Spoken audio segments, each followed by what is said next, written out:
Recording stopped. بسم الله الرحمن Recording in الرحيم. progress. الحمد لله نحمده ونستعينه ونستغفره ونؤمن به ونتوكل عليه ونعوذ بالله من شرور أنفسنا ومن سيئات أعمالنا من يهده الله فلا مضل له ومن يضلله فلا هادي له ونشهد أن لا إله إلا الله وحده لا شريك له ونشهد أن سيدنا وحبيبنا ومولانا محمدا عبده ورسوله صلى الله تعالى عليه وعلى آله وأصحابه وبارك وسلم تسليما كثيرا كثيرا. أما بعد فأعوذ بالله من الشيطان الرجيم. بسم الله الرحمن الرحيم. قل إن كنتم تحبون الله فاتبعوني يحببكم الله ويغفر لكم ذنوبكم والله غفور رحيم. صدق اللہ العظیم. حضرات سامعین کرام، چند ہفتوں کے لیے تفسیر کی جو ہماری سیریز چل رہی ہے اس کو موقوف کر کے چند انتہائی اہم اور ضروری موضوعات کی طرف اشارہ کرنے کا ارادہ ہے. اللہ تعالیٰ وہ باتیں میرے دل میں ڈال دے اور زبان سے کہنے کی توفیق عطا فرمائے جو ہم سب کے لیے نافع ہو اور مفید ہو. آج کی اس مجلس میں چند باتیں اتباع سنت کے موضوع پر مجھے عرض کرنی ہے، اور اپنی گفتگو شروع کرنے سے پہلے چند باتیں مجھے اس مجلس سے متعلق عرض کرنی ہیں. ہماری جو یہ مجلس ہے یہ خالص دین کو سیکھنے اور سکھانے کے لیے ہے، اور اس مجلس کا جو موضوع ہے وہ اللہ اور اس کے رسول کی تعلیمات کو، ان کی باتوں کو سیکھنا سکھانا ہے، سمجھنا اور سمجھانا ہے. لہذا اللہ اور اس کے رسول جس طرح کی محبت کے قابل ہیں اور جیسی عظمت ان کی ہمارے دلوں میں ہونی چاہیے اور ان کے تعلق سے جیسا ادب اور احترام ہمارے دلوں میں ہونا چاہیے، ایسا ہی ادب و احترام ہمارا اس مجلس کے لیے ہونا چاہیے، کیونکہ یہ مجلس جو ہے یہ اللہ کے رسول صلی اللہ علیہ وسلم کی نسبت پر قائم کی گئی ہے. اب اللہ کے رسول صلی اللہ علیہ وسلم تو اس دنیا میں موجود نہیں ہیں. صحابہ کرام کے سامنے تو آپ کی ذات والا صفات موجود تھی اور آپ غایت درجہ ان کا ادب اور احترام کرتے تھے. ہمارے سامنے اللہ کے رسول صلی اللہ علیہ وسلم کی شخصیت موجود نہیں ہے، لیکن آپ کی تعلیمات ہیں. لہذا جب آپ کی تعلیمات کو بیان کیا جائے اور آپ کے دین پر گفتگو کی جائے اور آپ کے اقوال کو، آپ کے افعال کو، آپ کے احوال کو بیان کیا جائے تو ہمیں اسی ادب و احترام کے ساتھ بیٹھنا چاہیے جس طرح کے صحابہ کرام اللہ کے رسول صلی اللہ علیہ وسلم کا ادب و احترام کرتے تھے. صحابہ کرام جس درجے کا ادب کرتے تھے اور احترام کرتے تھے اس کا تو ہم تصور بھی نہیں کر سکتے. لیکن بہرحال ہم جیسے بھی ہوں، ہم چاہے کتنے نچلے درجے کے ہوں، اور صحابہ کرام کتنے اونچے درجے کے ہوں، ہر حال میں ہمارے جو آئیڈیل ہیں وہ صحابہ ہی ہیں۔ ہمیں صحابہ کرام ہی کو دیکھ کر ہر عمل کرنا ہے۔ صحابہ کرام کے ادب کا یہ حال تھا کہ غزوہ احد کے موقع پر جب دشمنان اسلام نے اللہ کے رسول صلی اللہ علیہ وسلم پر حملہ کیا اور تیروں کی بارش کی اور آپ کے قتل کا انہوں نے عزم اور پکا ارادہ کر لیا، تو اس موقع پر ابو دجانہ رضی اللہ تعالی عنہ وہ اللہ کے رسول صلی اللہ علیہ وسلم کے سامنے ڈھال بن کے کھڑے ہو گئے کہ جو بھی تیر آئے گا وہ حضور تک پہنچنے سے پہلے میرے جسم کے اندر داخل ہوگا۔ اب ظاہر ہے کہ اگر وہ حضور کی طرف پیٹ کر لیتے اور دشمنوں کی طرف اپنا چہرہ اور سینہ کر لیتے تو بہت سے تیروں سے وہ اپنے کو بھی بچا سکتے تھے، لیکن اس موقع پر بھی ابو دجانہ رضی اللہ تعالیٰ عنہ نے یہ گوارا نہیں کیا کہ میری پیٹھ اللہ کے رسول صلی اللہ علیہ وسلم کی طرف ہو۔ چنانچہ انہوں نے اللہ کے رسول کی طرف اپنا چہرہ کیا اور دشمنوں کی طرف جہاں سے تیر آ رہے تھے اس طرف پیٹ کر کے کھڑے ہو گئے اور سارے تیر انہوں نے اپنے جسم کے اوپر لے لیے۔ تو اس موقع پر بھی صحابہ کرام کا ادب دیکھیے کہ انہوں نے اللہ کے رسول کی طرف اپنی پیٹ کرنا گوارا نہیں کیا۔ تو آج ہمارے درمیان اللہ کے رسول نہیں ہے، لیکن اللہ کے رسول کی تعلیمات ہیں۔ یہ مبارک مجالس ہیں جن میں اللہ کے رسول کا تذکرہ ہوتا ہے، آپ کی سیرت بیان کی جاتی ہے، آپ کی زندگی کے واقعات بیان کیے جاتے ہیں۔ لہذا رسول اللہ صلی اللہ علیہ وسلم کے تئیں ہمارے ادب کا تقاضا یہ ہے کہ ہم ان مبارک مجلسوں کا ادب کریں۔ ہونا تو یہ چاہیے کہ جب بھی دینی مذاکرہ ہو تو سب آمنے سامنے موجود ہوں، یہی اصل سنت ہے، لیکن ہمارا جو یہ پروگرام آن لائن ہوتا ہے یہ ہماری ایک مجبوری ہے، کیونکہ اس کے اندر مختلف ملکوں سے لوگ شریک ہوتے ہیں اور ان تمام ملکوں کے لوگوں کا ہر جمعے کو ایک جگہ جمع ہونا یہ ایک ناممکن ہے۔ لہذا مجبوراً ہم یہ پروگرام کرتے ہیں آن لائن، لیکن ہمیں آن لائن کے اندر کوشش یہ کرنی ہے کہ فزیکلی جو اصل سنت ہے پروگراموں کی، دینی مجالس کی، ہم کوشش کریں زیادہ سے زیادہ اس کی مشابہت ہو جائے۔ لہذا اس مشابہت قائم کرنے کے لیے ایک درخواست اپنے ساتھیوں سے یہ ہے کہ ہم لوگ سب کوشش کریں کہ اپنا کیمرہ کھول کر سنیں، کیونکہ آمنے سامنے جب بات ہوتی ہے تو سب نظر آتے ہیں۔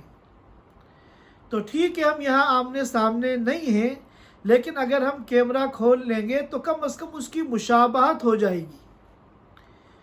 تو اس وجہ سے ہم مجبوراً یہ آن لائن پروگرام کر رہے ہیں، لیکن جتنا زیادہ سے زیادہ ہو سکے ہم اصل کی مشابہت اختیار کرنے کی کوشش کریں۔ اور پھر جب کیمرہ کھلا ہوتا ہے تو پھر انسان ادب و احترام جو اس مجلس کا تقاضا ہے اس کا بھی خیال کرتا ہے، اور کیمرہ اگر بند ہوتا ہے تو شیطان کو بھی موقع مل جاتا ہے، کوئی تمہیں دیکھ تو نہیں رہا ہے، لہذا لیٹ جاؤ یا ایسے طریقے سے بیٹھ جاؤ جس میں تم کو آرام ملے، مگر وہ ادب کے خلاف ہو اس مجلس کے، تو ہم شیطان کو موقع نہ دیں۔ ہم اگر کوئی عذر نہ ہو، بلا عذر اگر ہمیں کوئی عذر نہیں ہے تو ہم کوشش کریں کہ کیمرہ کھول کر ہم سنیں، اور پھر اس مجلس کا جو ادب ہے اس ادب پر ہم عمل کریں، کیونکہ با ادب با نصیب، بے ادب بے نصیب۔ یہ علم جو ہے یہ علم دین ایسا علم ہے اس کے ساتھ ادب کا بہت گہرا تعلق ہے۔ ہمارے طالب علمی کے زمانے میں ہمارے اساتذہ کرام ایک بات کہتے تھے کہ اللہ جو نوازتے ہیں وہ ادب کی بنیاد پر نوازتے ہیں۔ اللہ یہ نہیں دیکھتے کہ کون ذہین ہے اور کون ذہن ہے۔ اللہ جو نوازتے ہیں وہ طالب علم کے ادب کی بنیاد پر نوازتے ہیں۔ یہ ہم اپنے بڑوں سے، اپنے اساتذہ سے سنتے تھے، لیکن ہم نے خود اس کا مشاہدہ کیا اور ہم نے خود اس کا تجربہ کیا کہ ہمارے ساتھیوں میں، خاص طور پہ دارالعلوم دیوبند میں جب دورہ حدیث کا ہمارا سال تھا، آخری سال تھا، تو ہم تقریباً ایک کلاس میں 800 سے زیادہ ہم ساتھی تھے، 807 یا 808 اسی طرح کل تعداد تھی ہماری۔ تو ہم نے اپنے ان ساتھیوں کو جو بڑے ذہین تھے اور محنتی بھی تھے اور امتحان میں اعلیٰ نمبرات لاتے تھے، ان کی پوزیشن آتی تھی، لیکن ادب ان کی زندگی میں نہیں تھا۔ وہ اساتذہ کا بھی ادب نہیں کرتے تھے، کتابوں کا بھی ادب نہیں کرتے تھے، درسگاہ کا بھی ادب نہیں کرتے تھے، اور اسباق کا بھی ادب نہیں کرتے تھے۔ تو ایسے طلباء ہمارے جو ذہین بھی تھے، محنتی بھی تھے، اعلیٰ نمبرات بھی لاتے تھے، آج ان کا کچھ پتہ نہیں ہے کہ وہ کہاں ہیں۔ کسی دکان پہ یعنی وہ ملازمت کر رہے ہیں، کسی آفس میں ہیں، یا اپنے گاؤں میں کھیتی باڑی کر رہے ہیں، ہمیں کچھ معلوم نہیں۔ لیکن ایسے ہمارے بہت سے ساتھی ہیں کہ جو کن ذہن تھے، پڑھائی میں کمزور تھے، لیکن ان کے اندر ادب و احترام بہت تھا۔ وہ اساتذہ کا بھی ادب کرتے تھے، کتابوں کا بھی ادب کرتے تھے، اس علم سے جڑی ہر چیز کا ادب کرتے تھے۔ آج وہ بڑے بڑے مدرسوں کے شیخ الحدیث ہیں، آج وہ بڑے بڑے مدرسوں کے شیخ التفسیر ہیں، اور اللہ ان سے کام لے رہا ہے۔ تو اللہ تعالیٰ نوازنے کے لیے نہ ہمارے ذہن کے محتاج ہیں، نہ ہماری محنت کے محتاج ہیں۔ اللہ تعالیٰ تو ہمارے دل میں عظمت دیکھتے ہیں کہ اس علم کی کتنی عظمت ہے اور کتنا ادب ہے۔ اللہ پاک اس کی بنیاد پر پھر بندے کو نوازتے ہیں، اس کو بھی دیندار بناتے ہیں، اور اللہ اس سے دین کا کام لیتے ہیں۔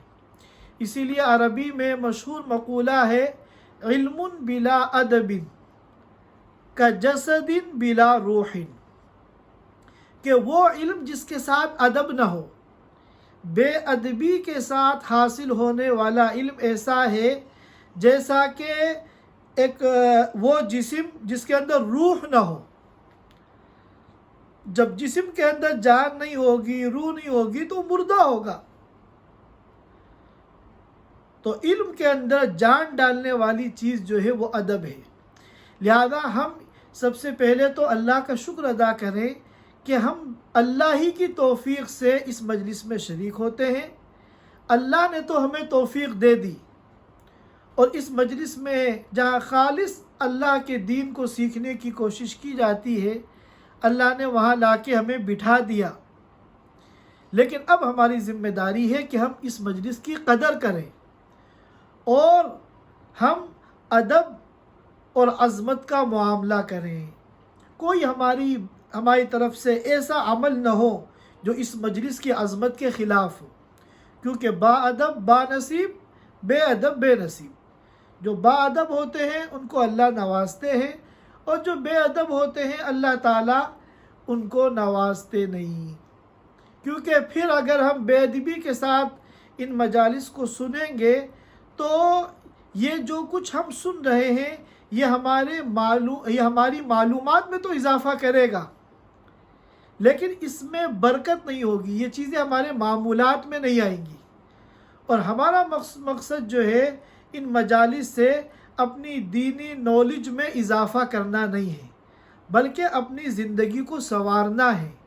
ان تمام باتوں کو جو قرآن و حدیث کی روشنی میں کہی جاتی ہیں ان کو اپنی زندگی کے معمولات بنانا ہے، معلومات کے اندر اضافہ کرنا یہ ہمارا مقصد نہیں ہے۔ لہذا یہ چند باتیں اس مجلس سے متعلق مجھے عرض کرنی تھی۔ اب میں اپنے موضوع پر آتا ہوں۔ آج کا جو ہمارا موضوع ہے وہ اتباع سنت ہے۔ اتباع کے معنی اردو میں آتے، اتباع عربی زبان کا لفظ ہے، اردو میں کہتے ہیں پیروی کرنا۔ اس کو میں ایک مثال سے سمجھاؤں کہ پیروی کرنا یعنی کسی کے نقش قدم پر چلنا، کسی کے نقش قدم پر چلنا۔ جب ایک شخص آگے جاتا ہے، ریتیلی زمین ہے تو اس کے پیروں کے نشانات پڑتے ہیں، تو جو پیروں کے نشانات اس ریتیلی زمین پہ پڑتے ہیں اس کو نقش قدم کہتے ہیں۔ اب پیچھے آنے والا اگر اسی نقش قدم پر پیر رکھتا ہوا آگے جائے گا تو اس کو کہتے ہیں اتباع، پیروی کرنا۔ ہم آج کی زبان میں کہہ سکتے ہیں کسی کو فالو کرنا، کسی کے ہر عمل کو کاپی کرنا، یہ اتباع ہے۔ اللہ تعالیٰ نے نبی پاک صلی اللہ علیہ وسلم کی سنتوں کے اتباع میں اپنی محبت کو چھپا رکھا ہے۔ جو جتنا اللہ کے رسول صلی اللہ علیہ وسلم کا اتباع کرے گا وہ اتنا ہی اللہ کا محبوب بنے گا، وہ اللہ تعالیٰ کا اتنا ہی پیارا بنے گا، لاڈلا بنے گا۔ چنانچہ ابھی میں نے آپ حضرات کے سامنے آیت پڑھی ہے، قُلْ إِن كُنتُمْ تُحِبُّونَ اللَّهَ۔ اللہ تعالیٰ فرماتے ہیں قُلْ، اے نبی آپ کہہ دیجئے، إِن كُنتُمْ تُحِبُّونَ اللَّهَ، کہ اے بندو اگر تم اللہ سے محبت کرتے ہو، اللہ کی محبت کا دعویٰ کرتے ہو، فَاتَّبِعُونِي، تو تم میرا اتباع کرو۔ یحببکم اللہ، جب تم میرا اتباع کرو گے تو اللہ تم سے محبت کرنے لگیں گے، اللہ تعالیٰ تم کو اپنا محبوب بنا لیں گے، تم اللہ کے پیارے بن جاؤ گے۔ اور ظاہر ہے کہ محبت کرنے والا کبھی نہیں چاہتا کہ میرے محبوب پہ کوئی پریشانی آئے، میرا محبوب جو ہے کسی مصیبت کے اندر گرفتار ہو۔ تو چنانچہ اللہ تعالیٰ جب تم کو اپنا محبوب بنا لیں گے تو پھر تمہارے گناہوں کو بھی معاف کر دیں گے۔ یحببکم اللہ ویغفر لکم ذنوبکم، تمہارے گناہوں کو بھی معاف کر دیں گے، کیونکہ گناہ اگر نامہ اعمال میں باقی رہیں گے تو پھر انسان مصیبتوں میں، پریشانیوں میں، عذابوں میں مبتلا ہوگا۔ تو اللہ تعالیٰ اس کو عذاب سے بچانے کے لیے اللہ اس کی مغفرت بھی فرمائیں گے، واللہ غفور الرحیم۔ تو ہمارا آج کل ہم لوگ دعویٰ کرتے ہیں اللہ اور اس کے رسول کی محبت کا، لیکن اگر یہ دعویٰ صرف زبانی ہے تو اللہ کے یہاں اس دعوے کا کوئی اعتبار نہیں۔ اس دعوے میں ہم کتنے سچے ہیں کہ اے اللہ ہم آپ سے محبت کرتے ہیں، آپ کے رسول سے محبت کرتے ہیں۔ شاید ہی پوری دنیا میں کوئی مسلمان ایسا ہو جو یہ دعویٰ نہ کرتا ہو، لیکن صرف دعویٰ کافی نہیں ہے، اس دعوے کے لیے ہمیں پروف بھی کرنا پڑے گا، ثبوت بھی دینا پڑے گا، دلیل بھی دینی پڑے گی کہ ہم اس دعوے کے اندر سچے ہیں، ہم زبانی جمع خرچ نہیں کر رہے ہیں بلکہ واقعتاً ہم اللہ اور اس کے رسول سے محبت کرتے ہیں۔ تو وہ پروف کیا ہے؟ فَاتَّبِعُونِی، کہ تم میرا اتباع کرو۔ جتنا نبی کا اتباع تمہاری زندگی میں ہوگا اتنا ہی تم اپنے دعوے میں سچے ہوگے، اور اگر تمہارا ظاہر اور تمہارا باطن، تمہارے اقوال، تمہارے افعال، تمہارے احوال، تمہاری عبادات، تمہارے معاملات نبی کے طریقے کے مطابق نہیں ہیں تو تمہارے اس دعوے کی کوئی حیثیت نہیں ہے۔ لہذا ہم سب کو چاہیے کہ ہم صرف زبانی دعویٰ نہ کریں بلکہ عمل سے ہم ثابت کریں کہ ہم اللہ اور اس کے رسول سے محبت کرتے ہیں۔ آج دنیا میں بہت سے لوگ ایسے ہیں کہ نہ صرف یہ کہ سنتوں کا اہتمام نہیں کرتے بلکہ سنتوں کا مذاق اڑاتے ہیں اور سنتوں کو بہت ہلکے میں لیتے ہیں، اور وہ یہ کہتے ہیں کہ ہمارے دل کے اندر جو ہے وہ اللہ اس کے رسول کی محبت ہے اور اللہ ہمارے دلوں کا حال جانتا ہے، لہذا ہمیں یہ جو سنتیں صبح شام تم لوگ بیان کرتے ہو ہمیں ان کو فالو کرنے کی کوئی ضرورت نہیں ہے۔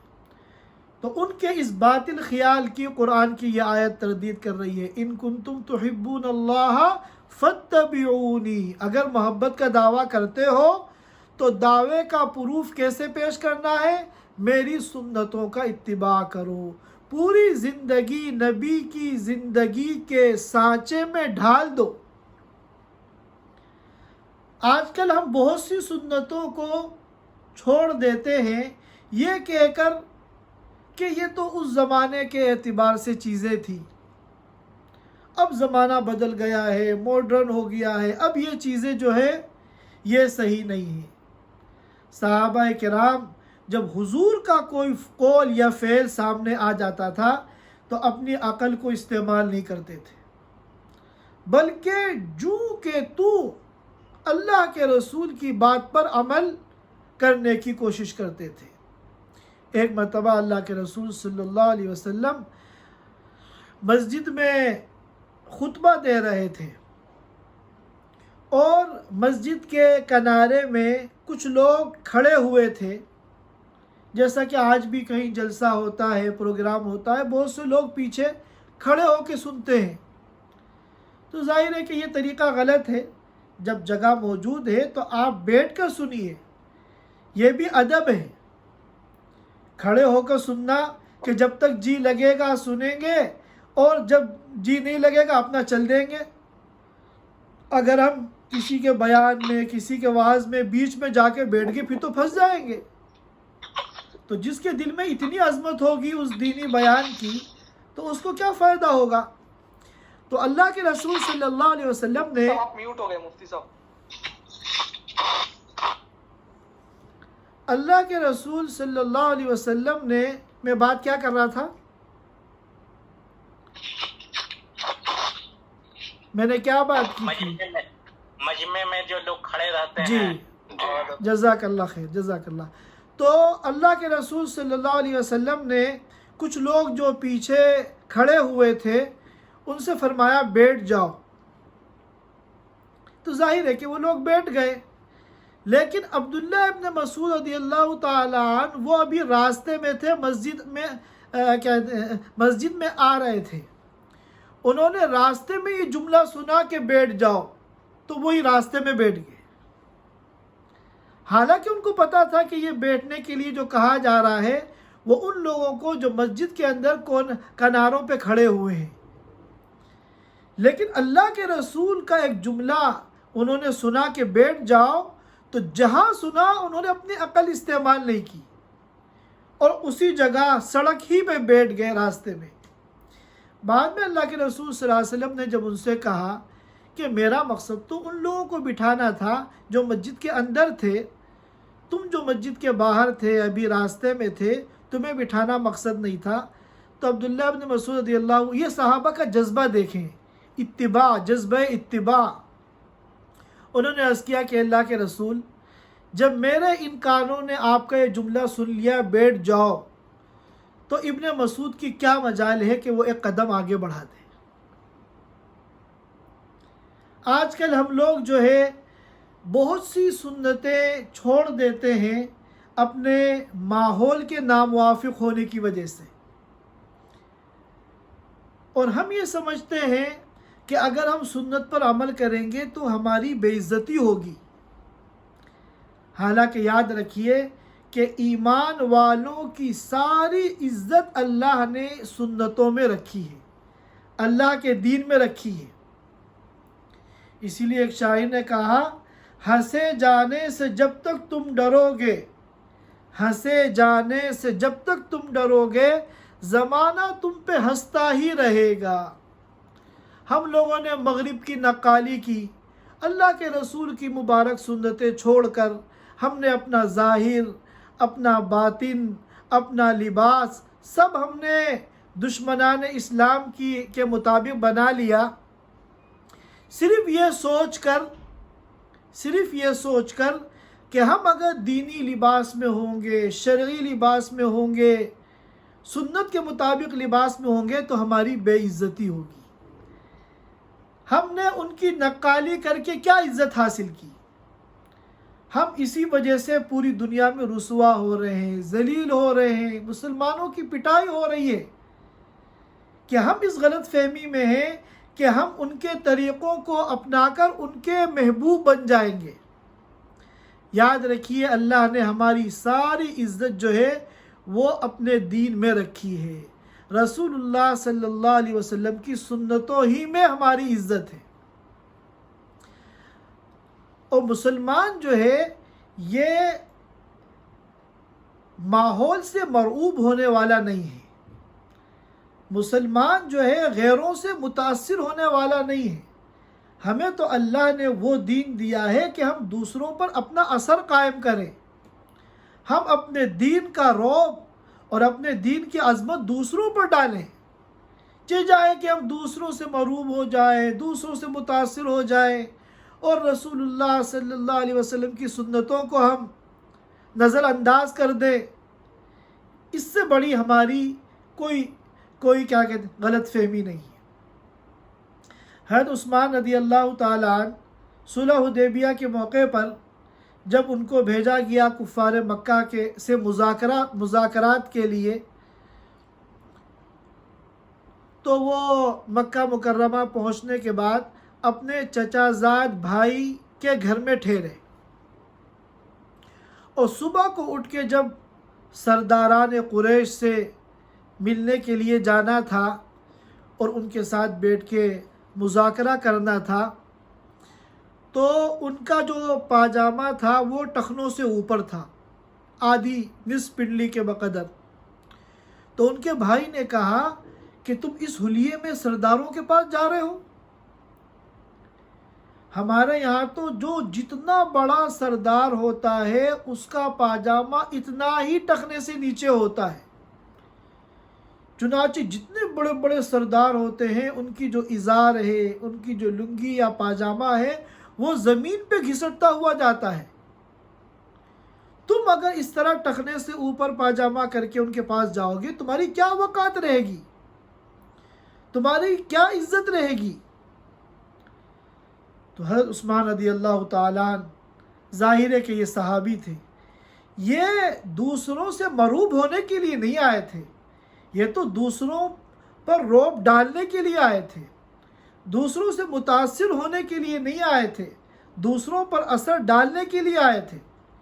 حضرت عثمان رضی اللہ تعالیٰ عنہ نے فرمایا کہ لا ہاکذا ازار صاحبنا صلی اللہ علیہ وسلم، نہیں، میں ٹخنے سے نیچے کسی قیمت پر اپنا پاجامہ نہیں کر سکتا، کیونکہ یہ ہمارے رسول صلی اللہ علیہ وسلم کی سنت ہے۔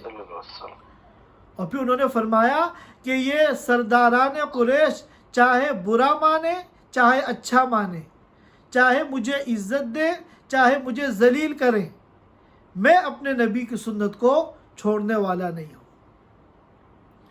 اور جب حضرت حذیفہ بن یمان رضی اللہ تعالی عنہ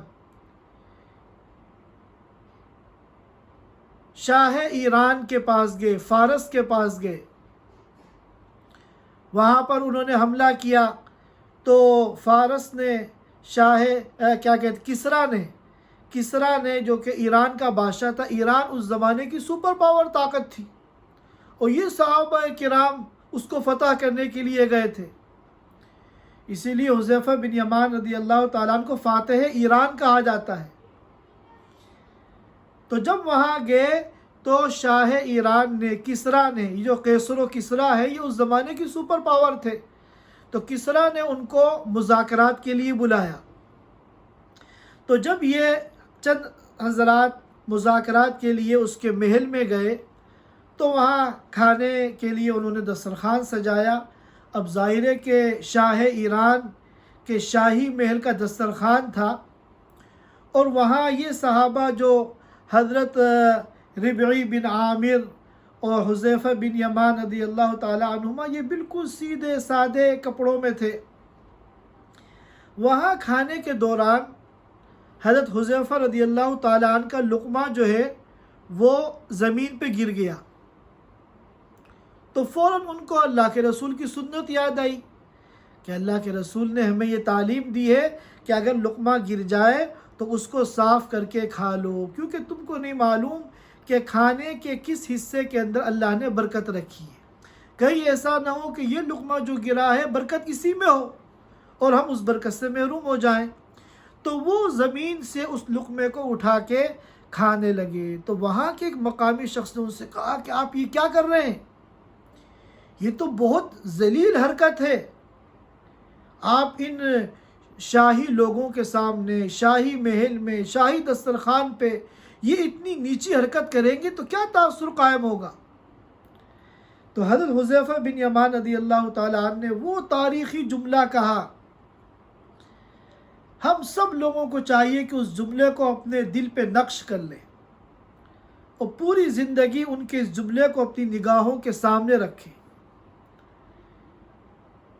کہ اس زمانے کی سپر پاور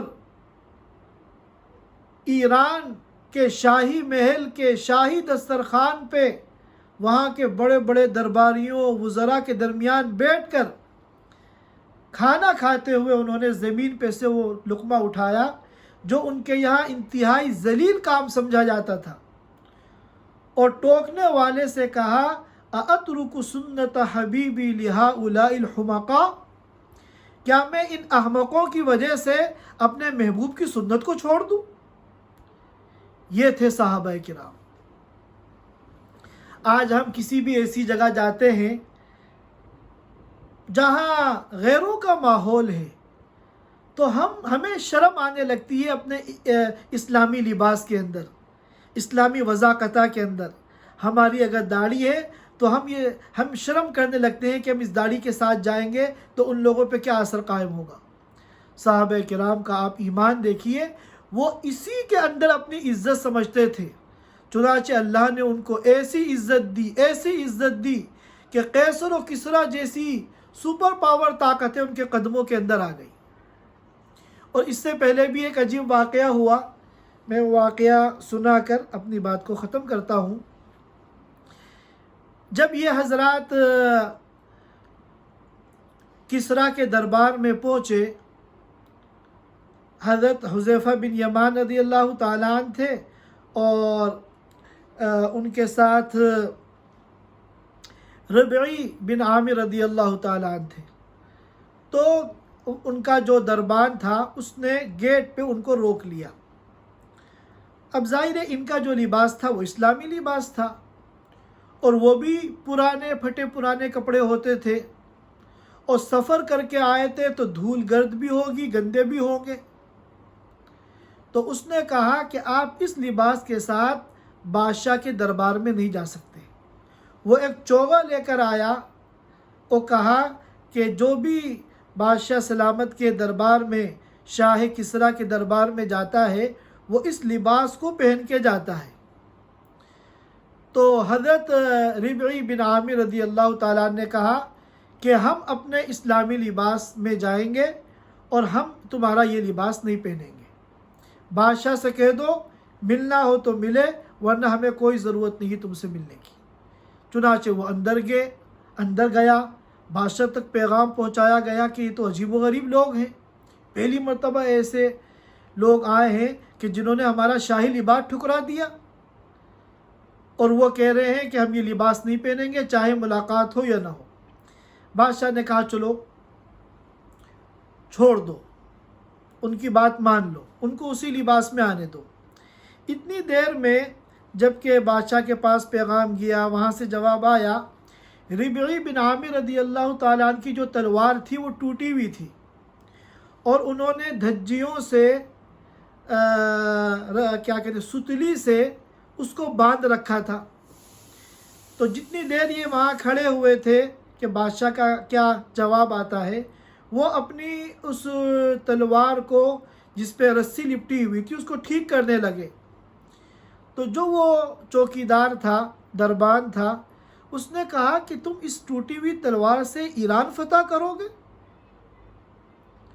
تو ربعی بن عامر رضی اللہ تعالیٰ عنہ نے کہا تم اس تلوار کو مت دیکھو، بے شک یہ تلوار ٹوٹی ہوئی ہے، ان بازوؤں کو دیکھو جن بازوؤں سے یہ تلوار چلتی ہے۔ اس نے کہا ٹھیک ہے دکھاؤ، اپنے بازو کی طاقت ہم بھی دیکھیں۔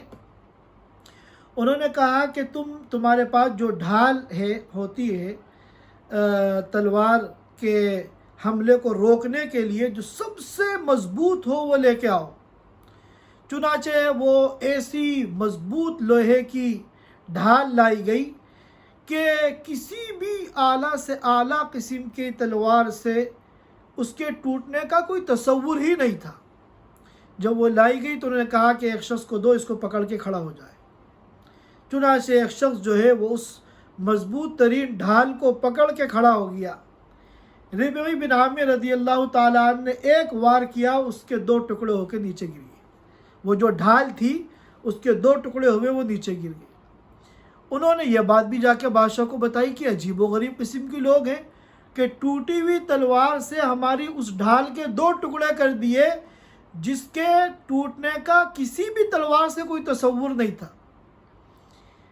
خیر بادشاہ کے دربار میں پہنچے۔ اب یہ بادشاہ کون ہے؟ یہ کسریٰ ہے، کسریٰ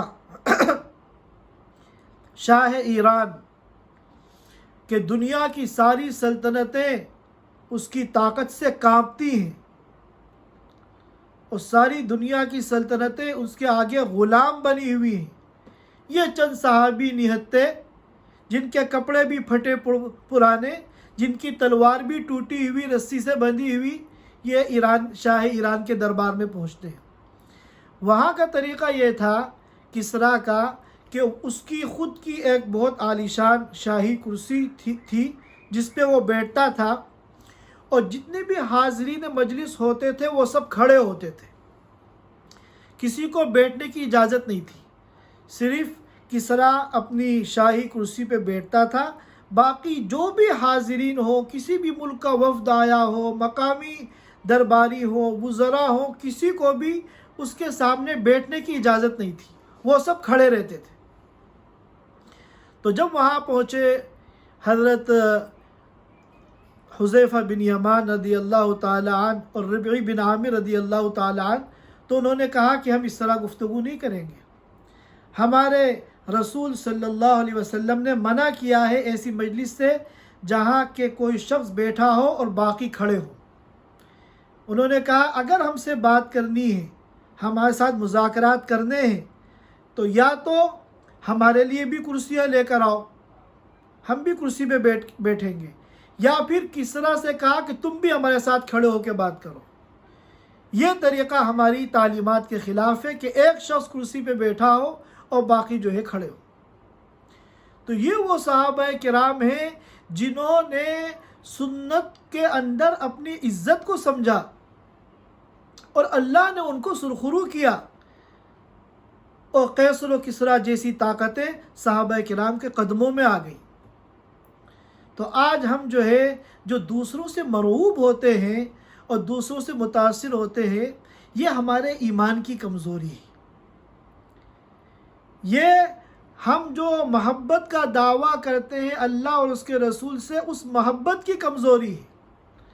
اگر ہمارے اندر سچی محبت ہو اور ہمارا ایمان جو ہے طاقتور ہو تو ہم کبھی کسی سے ہم تو مرعوب ہونے کے لیے پیدا ہی نہیں ہوئے، ہم تو رعب ڈالنے کے لیے پیدا ہوئے ہیں۔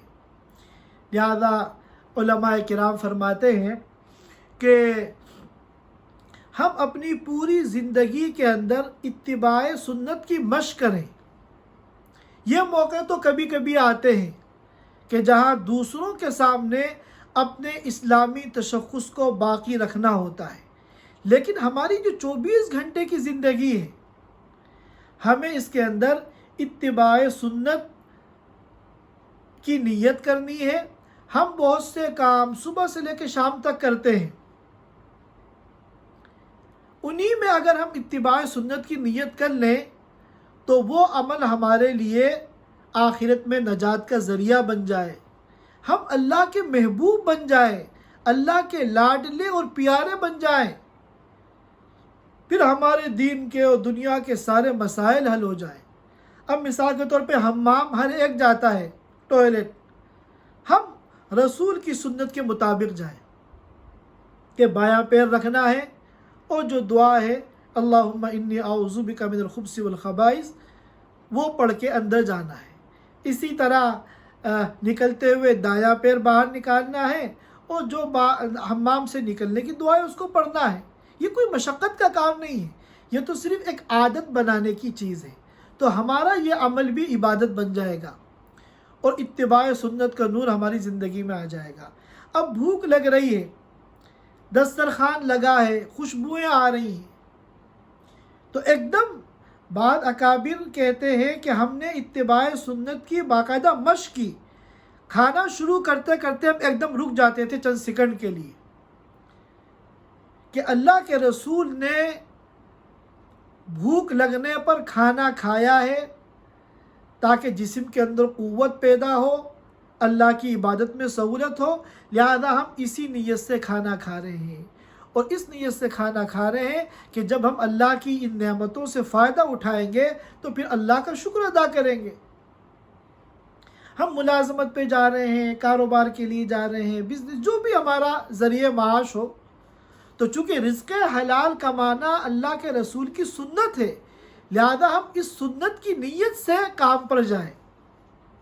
ہم اپنے گھر والوں پہ صبح شام خرچ کرتے ہیں تو ہم اس وقت یہ نیت کریں کہ اللہ کے رسول صلی اللہ علیہ وسلم نے فرمایا ہے کہ سب سے زیادہ ثواب بندے کو اس وقت ملتا ہے جب وہ اپنے اہل و عیال کے ضروریات میں خرچ کرے۔ اب گھر میں ہم داخل ہوئے، ایک دم بچہ آ گیا بھاگ کر، تو ایک سیکنڈ کے لیے تصور کریں کہ بچوں سے پیار کرنا اللہ کے رسول صلی اللہ علیہ وسلم کی سنت ہے۔ آپ بچوں سے پیار کرتے تھے، بچوں کے ساتھ کھیلتے تھے، تو ہمارا بچوں سے کھیلنا، پیار کرنا، دل لگی کرنا، یہ بھی عبادت بن جائے گا۔ تو اتباع سنت کے لیے ہمیں کوئی پہاڑ نہیں کھودنے ہیں، کوئی مشقت نہیں کرنی ہے، بس اپنی زندگی کے 24 گھنٹے کے جو صبح شام کے ہمارے معمولات ہیں ان کو اتباع سنت کی نیت سے کریں اور سنت کے مطابق کریں، پھر دیکھیں ہماری زندگی کے اندر کیسا نور پیدا ہوتا ہے، کیونکہ جب ہم اتباع کریں گے تو ہم اللہ کے پیارے بن جائیں گے، اور جب ہم اللہ کے پیارے بن جائیں گے تو دنیا اور آخرت کے سارے مسائل ہمارے اللہ پاک حل فرما دیں گے۔ اللہ تعالی ہم سب کو کہنے سننے سے زیادہ عمل کی توفیق عطا فرمائے۔